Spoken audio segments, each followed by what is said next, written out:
আল্লাহ পাক রব্বুল আলামিন পৃথিবীতে যত কাফের মুশরিক আছে তাদের সম্পর্কেও একটা সূরা নাযিল করেছেন, যে সূরাটার নাম হলো সূরাতুল কাফিরুন। এই সূরাটা আপনারা জানেন না? আপনারা প্রত্যেকেই জানেন একটা সূরা আছে কাফেরদের সম্পর্কে, সেই সূরাটার নাম কি? সূরাতুল কাফিরুন।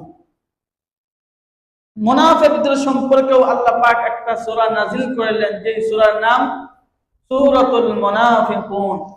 মুমিন বান্দা যারা তাদের সম্পর্কেও আল্লাহ পাক একটা সূরা রেখে দিয়েছেন, যে সূরার নাম হলো সূরাতুল মুমিনুন।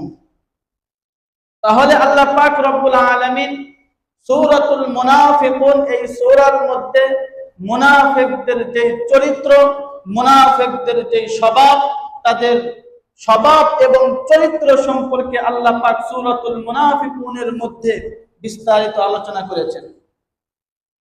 ইসলামে পৃথিবীতে যত কাফের মুশরিক আছে, এই কাফের মুশরিকদের মাধ্যমে যতটুকু না ইসলামের ক্ষতি হয়েছে, তার চাইতে বেশি ক্ষতি হয়েছে মুনাফিকদের মাধ্যমে।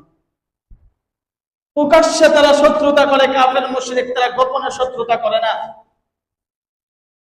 তারা সাইনবোর্ড লাগায় মুসলমানের শত্রুতা করে, মুসলমানের সাথে বিদ্বেষ পোষণ করে, ইসলামের সাথে তারা বিরোধী আচরণ করে, ইসলামকে তারা মিটিয়ে দেওয়ার তারা ষড়যন্ত্র করে, এটা তারা প্রকাশ্য করে পৃথিবীর কাফের মুশরিকরা।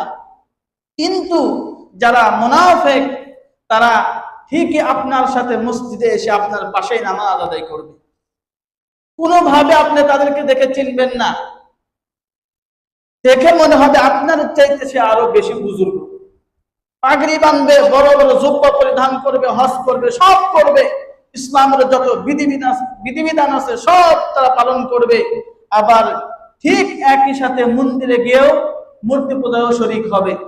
প্রত্যেক দিকে তারা থাকবে, আপনার সাথেও থাকবে, আপনার শত্রুর সাথেও যাও মিলিত হবে। তো এদের মাধ্যমে এদেরকেই বলা হয় মুনাফিক। এদের মাধ্যমে ইসলামের যে পরিমাণ ক্ষতি হয়েছে, কাফের মুশরিকের মাধ্যমে এই পরিমাণ ক্ষতি হয় নাই।